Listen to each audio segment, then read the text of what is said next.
I wasn't meant to hear it, but I did. It was supposed to be just another night at my in-laws' house. Predictable, dull. The usual routine, where everyone pretended we were the perfect family. I had stepped out of the kitchen, making my way back to the living room, when I heard my wife's voice. She was speaking in a hushed tone, low enough that she thought no one else could hear. "But I did. He's a joke in bed, Mom. I swear I have to fake it every time." Then came the laughter. My mother-in-law's laugh, sharp, knowing, like this was some private joke between them. It wasn't just amusement. There was ridicule in it, a kind of condescending amusement that made my stomach turn. I stopped mid-step, frozen. My brain scrambled to process what I had just heard. The world around me faded. The house sounds dulled under the weight of those words. My grip tightened around the cold glass of water in my hand, but I didn't move. I didn't breathe too loudly, afraid they'd realize I was standing just around the corner. I should have barged in. I should have confronted her right then and there. But I didn't.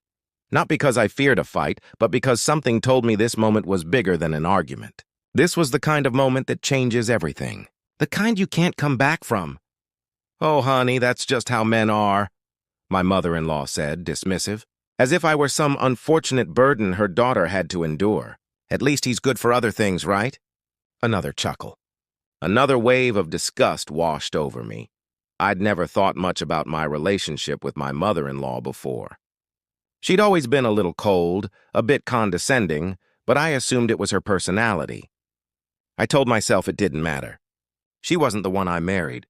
But now, standing there invisible to them, hearing them talk about me like I was a pitiful excuse for a man, it became painfully clear. This wasn't a slip of the tongue. It wasn't a careless joke. This was how they saw me, less than. I felt something shift inside me.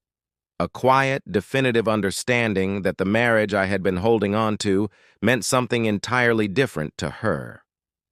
To them? I backed away, moving silently toward the bathroom, and locked the door behind me.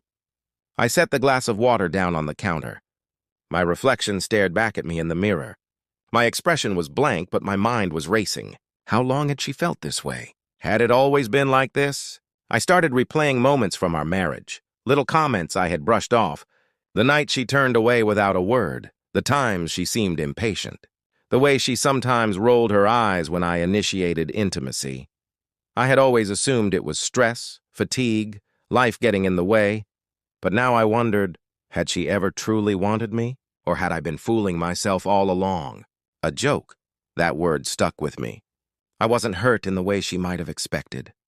This was something else, a slow, creeping anger mixed with a strange clarity. I wasn't devastated. I wasn't broken. I was done. I took a deep breath, forcing myself to stay calm. There was no need to storm out of the bathroom. No need for a dramatic confrontation, not yet. This wasn't just about that one moment. It was about everything. For the first time in a long time, I stopped looking at my marriage through the lens of someone desperately trying to fix it. I saw it for what it truly was, and I knew things were about to change. I walked out of the bathroom like nothing had happened. Not because I was okay, far from it, but because I needed time to process, to observe, to see everything for what it really was. When I stepped back into the living room, my wife and her mother were still seated on the couch, sipping wine and laughing as if their moment of mockery had never happened. But I saw them differently. I took my usual seat across from them. For the first time, I wasn't just existing in that space. I was studying it. My wife glanced at me briefly, her expression unreadable, then turned her attention back to her mother. She didn't seem guilty. She didn't seem concerned. That indifference hit me the most. No awkward glances. No second guessing that I might have overheard anything. In her mind, it wasn't even a possibility. That's how little she thought of me, so sure I was some oblivious fool. I watched them talk. Their voices blurred into background noise as I began seeing things I'd ignored for years.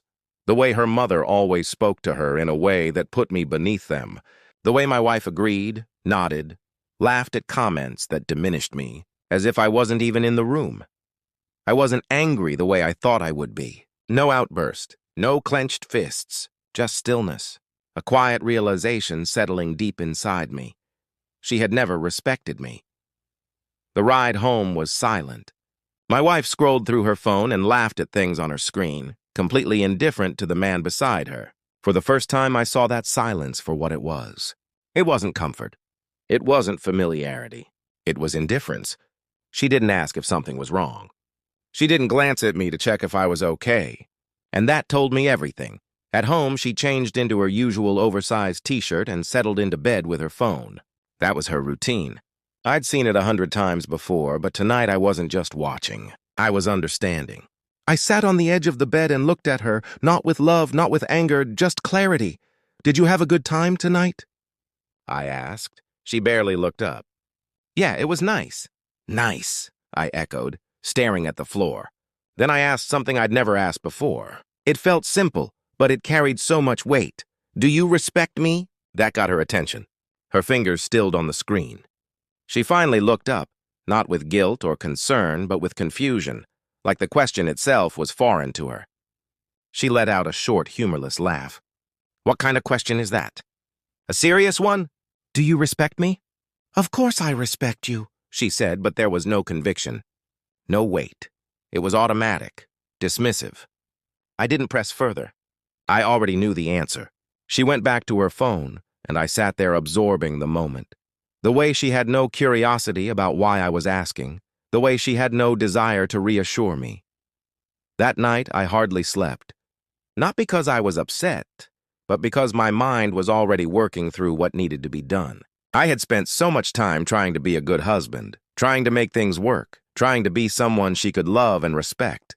But you can't force someone to value you. For the first time in years, I understood. I was done trying. The next morning, I woke before her and sat at the edge of the bed, listening to the ceiling fan hum. My mind was clear, too clear. I looked over at her, curled up under the blankets, unaware that everything had shifted. I walked to the bathroom and shut the door. In the dim morning glow, I looked at myself in the mirror. Really looked. I saw exhaustion in my eyes, a dullness I had called adulthood, the slight hunch of someone who had let himself shrink. This wasn't who I used to be. I used to have confidence, presence. I used to matter, at least to myself. When had that changed? I leaned against the sink and replayed what I had long buried. The way she had the final say on everything. The way she rolled her eyes at my interests. The way I stopped talking about things I loved because I knew she didn't care. I remembered letting her mother's insults slide because that's just how she is, swallowing my frustration when she dismissed me in front of friends, laughing at jokes made at my expense. I had convinced myself this was normal. That love meant compromise. But this wasn't compromise. It was erasure. I straightened, staring at my reflection. I wasn't angry at her anymore. I was angry at myself for letting it get this far. I realized the truth. She didn't respect me, and worse, I didn't respect myself. That realization hit harder than anything. I splashed cold water on my face to ground myself. I wasn't going to waste another second pretending things would change. I had seen enough. Now it was time for her to see what it felt like when I stopped trying. I stepped out of the bathroom different. Not in an obvious way she would notice immediately, but deep down I felt different. I walked past her without saying good morning. I didn't kiss her forehead. She didn't notice. I grabbed my keys and walked out the door. I wasn't going to work yet. I needed time to think. I drove with no destination, letting my thoughts settle, organizing the pieces of what was coming next. I refused to act on emotion. I wouldn't give her the satisfaction of an impulsive argument or a desperate plea. I'd spent too long waiting for something to change. Now I would be the one to change things. When I got home that evening, I kept my energy neutral. She was in the kitchen, talking on the phone with her mother. Her laughter was light and effortless, completely unaware of the shift inside me. I heard her say, "No, he hasn't said anything." Same as always. "You know how he is." The certainty in her tone, like I was predictable, like she knew exactly how I'd react, didn't faze me. I didn't flinch. I just walked away. That was the last time she would ever think she knew who I was. Over the next few days, I stopped playing the game. I didn't text her during the day. No "how's your day" messages. No pointless check-ins. I started coming home later, simply out, when she asked where I'd been. She wasn't used to that. She was used to control. to knowing every little detail, to having me as a steady, predictable presence. Now there was a version of me she didn't recognize. She began watching me, paying attention, trying to figure out what had changed. One night she finally asked, "Are you okay?" I looked at her, really looked, and saw confusion, insecurity, discomfort. "I'm fine," I said, voice even, and let her sit in the silence. It didn't take long for the cracks to show. She started making little comments to provoke me. "You've been really quiet lately." I shrugged. "You're acting weird." I shrugged again. She couldn't stand it. Silence, indifference, was power, and for the first time I was holding it. She called more, left little notes. She even made my favorite dinner one night and set the table like we were newlyweds. I sat down, took a bite, and nodded. "It's good," I said. That was all. She knew something was wrong. She wasn't stupid, manipulative, selfish, dismissive, yes, but not stupid. She felt the shift. The night it all came to a head, she was on the couch, pretending not to care but waiting for me to pull her back in. I sat down across from her, silent for a moment, then calmly said, "I heard you."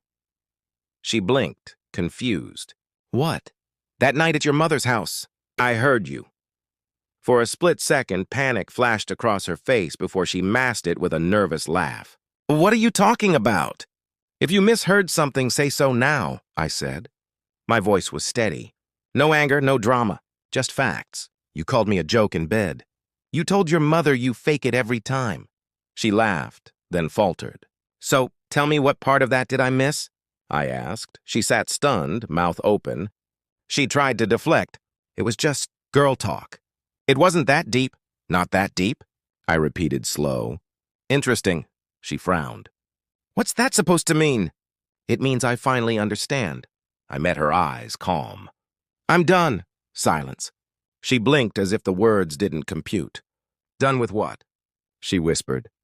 "This," I said, gesturing between us. "Us. Whatever you want to call it." She let out a forced laugh.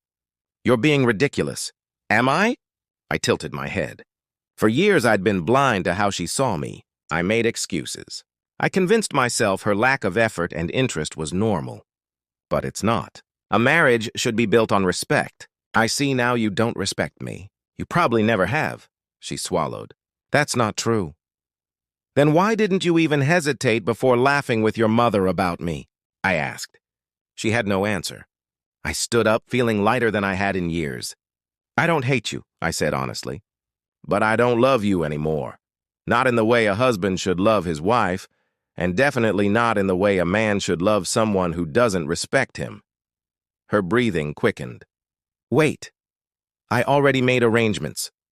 I pulled my phone from my pocket and placed it on the table. The screen showed a forwarded email. "The lease to a new apartment signed." Her lips parted. "You planned this?" "Yeah, a while ago." That was when the panic set in. She'd believed she had all the power, that she could say and do whatever she liked, and I'd always be there to forgive, to chase. Now she was the one scrambling. "You're serious," she said, voice unsteady. "No," I replied. "I'm not?" For the first time since we met, she looked small. Not pitiful, just small. She didn't cry. I half expected a show, but she just sat there, processing that I wasn't bluffing. I picked up my phone, slipped it into my pocket, and walked to the bedroom. I could feel her watching, but she didn't speak when I grabbed the bag I'd packed days earlier. I stopped at the door, turned back, and looked at her one last time. She looked small, like someone who had spent her life believing she was in control, only to realize too late that she never was. "I hope you find whatever it is you actually want," I said, and meant it. She didn't respond. I walked out the door. Just like that, it was over.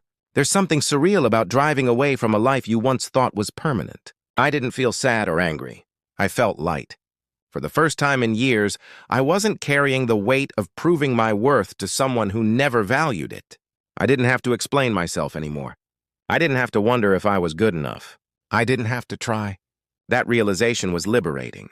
My new apartment was nothing special, a simple one-bedroom with bare walls and minimal furniture. But when I walked inside, I felt something I hadn't felt in years. Peace. There was no tension, no silent judgments, no walking on eggshells, just silence and freedom. That first night, I sat on my couch with a beer in hand and stared at the city lights. I thought about how much time I'd wasted, how many years I had spent shrinking myself to fit into a life that was never meant for me. Then I stopped thinking about the past. It didn't matter anymore. What mattered was what came next. The funny thing about letting go is that once you do, you realize how easy it actually is. We cling to things because we think we need them. We convince ourselves we'll fall apart without them. But when you let go, you don't fall apart. You breathe, you move forward, and you never look back. Our story has come to an end. If you've made it this far, how about subscribing to the channel? It helps us immensely. I've selected 2 other videos I think you'll enjoy. Click on them and I'll see you in the next story. See you soon.